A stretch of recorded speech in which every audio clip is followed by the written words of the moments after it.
Oi pessoal, tudo bem? Estamos de volta com nossos vídeos, né, voltados aqui à parte de mecanismo.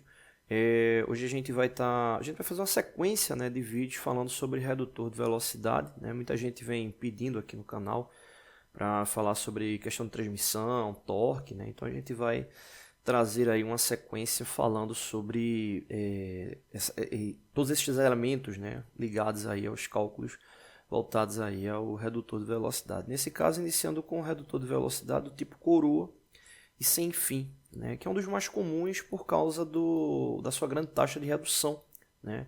Nesse tipo de sistema de redução, o que acontece? Você vai ter a transmissão no fuso, né, ou seja, o fuso ele vai executar o giro inicial, né, então esse é o eixo que vai estar recebendo a rotação do motor, e essa rotação ela vai ser transmitida para a coroa, né, e aí no caso você vai ter a saída da rotação exatamente paralela aqui a essa face, né? Então é bem interessante essa característica, né? Ou seja, você vai ter a rotação de entrada em um ponto e a rotação de saída em outro ponto.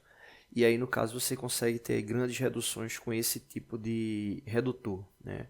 E normalmente você tem informações características, né, no que diz respeito ao fabricante, informações referentes à própria característica do torque, né, o momento torsor dele, né, como vem esse termo, né, momento torsor, essa unidade característica do torque.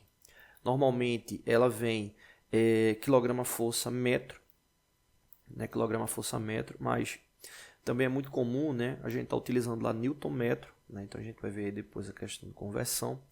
Características no que diz respeito à eficiência lá do redutor, né, e informações referentes à quantidade de dentes da engrenagem, né, da coroa, e o número de filetes ali do fuso, né. Então, quando você vai para a análise desse sistema, você vai ter a coroa, que vai estar transmitindo a rotação final para o sistema, o qual se deseja ter a redução, e você vai ter o fuso recebendo lá a transmissão do motor, né? E aí no caso funciona sempre dessa forma, né? Você não pode ter aí uma ação inversa, né? Ou seja, a rotação de entrada vai ser sempre no eixo do fuso e a saída ali na coroa, né? Então você vai ter essa relação aqui de transmissão, né? Aí muita gente até pergunta, né? Principalmente estudantes quando estão iniciando, por que não pode ser ao contrário?